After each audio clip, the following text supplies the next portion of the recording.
નમસ્કાર, હું ઇરફાના પટેલ નર્મદા સમાચારમાં આપનું સ્વાગત કરું છું। સૌપ્રથમ જોઈશું આજના મુખ્ય સમાચાર। ભરૂચ જિલ્લામાં બાંગ્લાદેશી ઘૂસણખોરોની શોધખોળ માટે મેગા સર્ચ। પોલીસની 50થી વધુ ટીમોએ આખી રાત કર્યું સઘન ચેકિંગ। 200થી વધુ શંકાસ્પદ બાંગ્લાદેશી પૈકી 12થી વધુ ગેરકાયદે વસવાટ કરતા હોવાની વિગતો આવી સામે। અંકલેશ્વરની વંદના કેમિકલ કંપનીમાં ઈડીના દરોડા।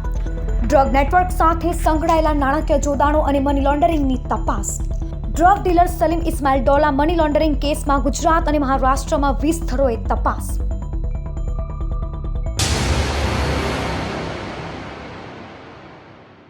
ભરૂચમાં બાંગ્લાદેશી ઘૂસણખોરોની શોધખોળ માટે પોલીસનું મેગા સર્ચ ઓપરેશન હાથ ધરતા 200થી વધુ શંકાસ્પદ બાંગ્લાદેશીઓ પૈકી 12 જેટલા બાંગ્લાદેશી ગેરકાયદેસર રીતે વસવાટ કરતા હોવાનું પ્રાથમિક તપાસમાં બહાર આવ્યું છે। ભરૂચ જિલ્લામાં બાંગ્લાદેશી ઘૂસણખોરોની હાજરી અંગે મળતી માહિતીના આધારે પોલીસ દ્વારા મેગા સર્ચ ઓપરેશન હાથ ધરવામાં આવ્યું છે। જિલ્લા એસઓજી તથા સ્થાનિક પોલીસની ટીમોએ જિલ્લાના વિવિધ મહત્વના વિસ્તારોમાં સંયુક્ત ચેકિંગ અને તપાસ શરૂ કરી છે।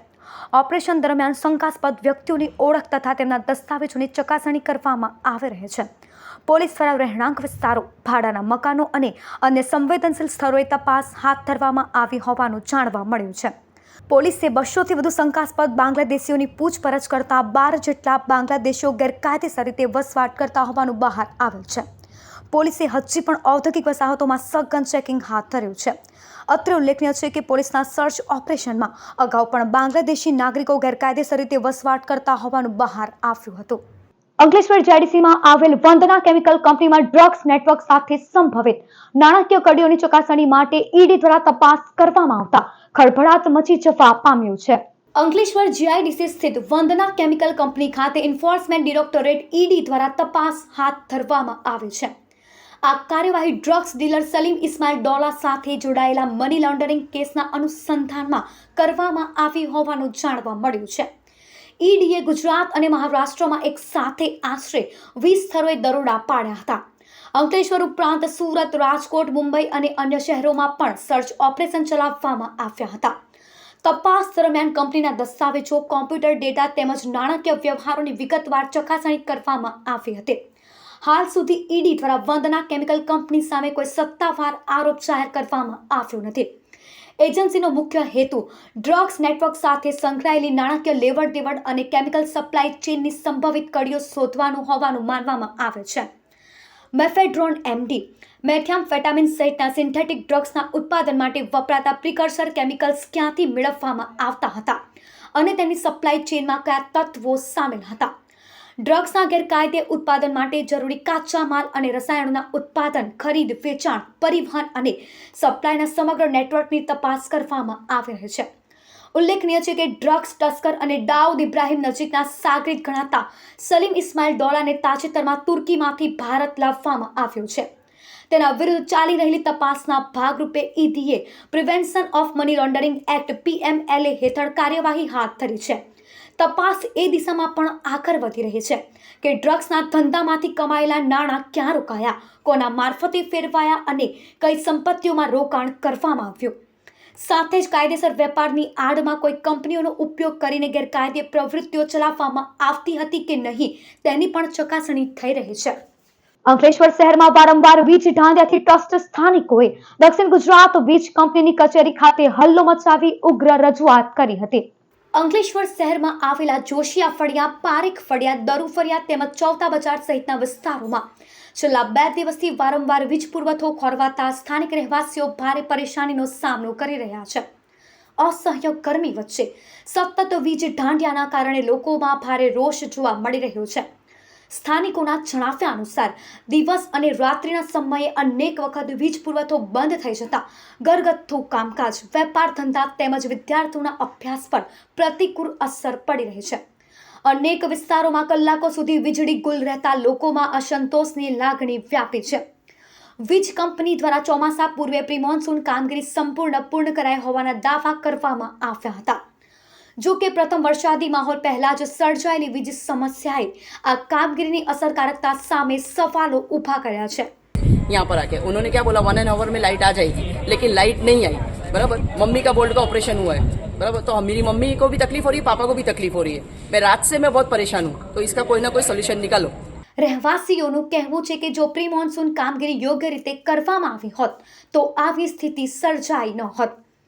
સમસ્યાથી કંટાળેલા લોકોએ વીજ કંપની સામે ઉગ્ર રજૂઆતો કરી તાત્કાલિક સ્થાયી ઉકેલ લાવવાની માંગ કરી છે. લોકોનું કહેવું છે કે વારંવાર સર્જાતા વીજ વિક્ષેપથી દૈનિક જીવન ખોરવાઈ રહ્યું છે અને સંબંધિત તંત્ર આ મામલે ગંભીરતા દાખવવી જોઈએ. પ્રી મોન્સૂનની કામગીરી લેખે આપણે શું કામ કર્યું? બરાબર સર, પ્રી મોન્સૂનના લીધે હમણાં લાસ્ટ મંથ આપણે 45 ડિગ્રી ટેમ્પરેચર હતું. બરાબર, આપણે જે 1 નંબર ને 2 નંબર ફીડર છે એમાં પણ આપણે એક વખતમાં આખું ફીડરનું મેન્ટેનન્સ નહીં લઈએ. કેમ લઈએ તો એ વધારે ટાઈમ સુધી બંધ રાખવું પડે. બરાબર, તો પણ અમે પાર્ટ્સમાં એને મેન્ટેનન્સ કર્યું છે. હવે અમારું પ્લાનિંગ એ છે કે વરસાદ ચાલુ થાય એ પહેલા જ એટલે ફર્સ્ટ વીકમાં અમારું પ્લાનિંગ છે સ્ટીલ. બરાબર, કેમ કે કાલે જે હતું એ ખાલી આગાહી ટાઈપ હતું. બરાબર, સ્ટીલ અમે આ વીકમાં મેઇન અમે રીઝન કેમ નહીં લેતા કે 45 ડિગ્રી ટેમ્પરેચર્સમાં કોઈ સ્કૂલનો સ્ટુડન્ટ હોય એ હવે સ્કૂલ્સ પણ સ્ટાર્ટ થવાનો ડિલે કરવાના છે. રીઝન મારે એ જ છે કે અમે એ વીકમાં જે પાર્ટ્સમાં છે, ધારો કે જો બે જ ફીડર છે, 1 નંબર ને 2 નંબર એટલે કેવું આપણે આ GHB ને હાસોડ એ જ 2 ફીડરમાં વધારે ફોલ્ટ આવે છે. હવે જે બીજો અમારે સ્ટેશન રોડ પર આટલો ફોલ્ટ આવવાનો નહીં. બરાબર, અંકલેશ્વરમાં જીબીમાં હોય ચૌટા બજારમાં ગઈકાલ રાતથી લાઇટ નથી. પ્રી મોન્સૂનનું કામગીરી પતી ગઈ છે. હવે જ્યારે અમારા ત્યાં લાઇટ આવે બી છે તો ફાસ્ટ થઈ જાય છે, ધીમી થઈ જાય છે અને મારા ઘરનું ફ્રીજ પણ ઉડી ગયું છે. હવે એની જવાબદારી કોણ લેશે? પ્રી મોન્સૂનના નામ પર આ લોકોએ જે કામ ચાલુ કરેલું હતું, પ્રી મોન્સૂન તો હજુ કાલે વરસાદ પડ્યો, પહેલો વરસાદ, એમાં આટલી બધી તકલીફ આવી. એના થોડા દિવસ પહેલાં બી જ્યારે એ લોકો કામ કરતા હતા કે ભાઈ પ્રી મોન્સૂનની કામગીરી ચાલે છે, 1 કલાક લાઇટ આવે ને 4 કલાક લાઇટ નહીં આવે. અત્યારે બી કાલ રાતની લાઇટની પ્રોબ્લેમ છે. લોકોના ઇન્વેટર બંધ થઈ ગયા. લોકોના ઘરમાં અમુક લોકોનું ઓપરેશનવાળા છે, કોઈનું હાર્ટના પેશન્ટ છે, એ લોકોને વધારે તકલીફ છે. હવે અત્યારે અમે જીબી પર આવ્યા, લોકોને એ લોકોનો પહેલો તો એ લોકોનો કસ્ટમર કેરનો નંબર લાગતો નથી. અત્યારે એમના એક કર્મચારી અંદર બેઠેલા છે તે એવું કહે છે કે અમારી પાસે માણસ નથી. ત્યાર પછી એમના સાહેબને અમે એવું કીધું કે તમારા સાહેબ જોડે અમારી વાત કરાવો. એમના સાહેબ કર્મચારીનો ફોન ઉઠાવવા રાજી નથી અત્યારે. તો આની ઉપરથી હવે પ્રજાએ શું સમજવું? અંકલેશ્વરના અવાતર ગામના પાટિયા પાસે ગત 12 મેના રોજ સર્જાયેલ જીવલેણ માર્ગ અકસ્માતના ગુનામાં રૂરલ પોલીસે ફરાર ટ્રક ચાલકને ટ્રક સાથે ઝડપી પાડી કાયદેસરની કાર્યવાહી હાથ ધરી છે. અંકલેશ્વર ઝઘડિયા GIDC રોડ પર અવાતર ગામના પાટિયા નજીક 12 મેના રોજ સાંજના સમયે 27 વર્ષીય અક્ષય વસાવા પોતાની બાઇક પર પસાર થઈ રહ્યો હતો. તે દરમિયાન અજાણ્યા વાહનના ચાલકે તેની બાઇકને ટક્કર મારતા અક્ષય વસાવાને ગંભીર ઈજાઓ પહોંચી હતી. સારવાર દરમિયાન તેનું મોત નીપજ્યું હતું. અકસ્માત બાદ વાહન ચાલક પોતાનું વાહન લઈને સ્થળ પરથી ફરાર થઈ ગયો હતો. ઘટનાને પગલે અંકલેશ્વર રૂરલ પોલીસે ગુનો નોંધી તપાસ શરૂ કરી હતી. તપાસ દરમિયાન પોલીસે વિવિધ CCTV ફૂટેજ, ટેકનિકલ પુરાવા અને અન્ય માહિતીના આધારે અકસ્માતમાં સંડોવાયેલા ટ્રકના નંબર GJ1258410 ની ઓળખ કરી હતી. વધુ તપાસમાં ટ્રકના ચાલક તરીકે પાનોલી GIDCમાં રહેતા વિક્રમ પ્રજાપતિની ઓળખ થતાં પોલીસે તેની અટકાયત કરી હતી. સાથે જ અકસ્માતમાં સંડોવાયેલ ટ્રક કબજે લઈને વધુ તપાસ હાથ ધરી છે. અંકલેશ્વરના ભટકોદરા પાસે રોશની એસ્ટેટ પાસેથી GIDC પોલીસે એલ્યુમિનિયમના પાઇપના ટુકડા સાથે એક ઇસમની અટકાયત કરી કાયદેસરની કાર્યવાહી હાથ ધરી છે. અંકલેશ્વર GIDC પોલીસનો સ્ટાફ પેટ્રોલિંગમાં હતો. તે દરમિયાન ભટકોદરા ગામના રોશની એસ્ટેટ પાસે સતગુરુ ટ્રેડર્સની બહાર એક ઇસમ શંકાસ્પદ ભંગારના જથ્થા સાથે ઊભો હોવાની બાતમી મળી હતી. જે બાતમીના આધારે પોલીસે નોબેલ માર્કેટમાં રહેતા હાસિમ માજીદ શાહ પાસેની 3 બોરીમાં તપાસ કરતા એલ્યુમિનિયમના પાઇપના ટુકડા મળી આવ્યા હતા. પોલીસે તેની પાસે બિલ માંગતા તેને રજૂ ન કરી સંતોષકારક જવાબ આપ્યો ન હતો. પોલીસે ₹39,000ની કિંમતનો ભંગારનો જથ્થો જપ્ત કરી તેની અટકાયત કરી વધુ તપાસ હાથ ધરી છે. અંકલેશ્વર તાલુકાના સિંગપુર ગામમાંથી રાહતના સમાચાર સામે આવ્યા છે. છેલ્લા ઘણા સમયથી ગ્રામ્ય વિસ્તારોમાં આતંક મચાવતો દીપડો આખરે વન વિભાગ દ્વારા મૂકવામાં આવેલા પાંજરામાં પુરાયો છે, જેના કારણે સ્થાનિક ગ્રામજનોમાં હાશકારો ફેલાયો છે. અંકલેશ્વરના ગ્રામ્ય વિસ્તારોમાં છેલ્લા ઘણા સમયથી દીપડાઓની અવરજવર જોવા મળી રહી છે. ખાસ કરીને અવાદર, ઉછાલી, ભાદી, ખરોડ અને સેંગપુર સહિતના વિસ્તારોમાં દીપડાની હાજરીને લઈને ગ્રામજનોમાં ભયનો માહોલ સર્જાયો હતો. ગત અઠવાડિયે સિંગપુર ગામમાં એક વાછરડાનું દીપડાએ મારણ કરતા વન વિભાગ સતર્ક બન્યો હતો. ત્યારબાદ દીપડાને પકડવા માટે કેસુ બાપાની વાડી ખાતે પાંજરું ગોઠવવામાં આવ્યું હતું. વન વિભાગની કામગીરીને સફળતા મળતા રાત્રિ દરમિયાન દીપડો પાંજરામાં પુરાયો હતો. દીપડો પકડાતા સ્થાનિક લોકોએ રાહતનો શ્વાસ લીધો હતો અને વન વિભાગની કામગીરીને બિરદાવી હતી. હાલ વન વિભાગ દ્વારા દીપડાને સુરક્ષિત સ્થળે ખસેડવાની અને આગળની કાર્યવાહી હાથ ધરવામાં આવી રહી છે. અંકલેશ્વર જેડીસી પોલીસ મથકના છેતરપિંડીના ગુનામાં છેલ્લા 5 મહિનાથી નાસ્તા ફરતા આરોપીની પોલીસે કરી ધરપકડ.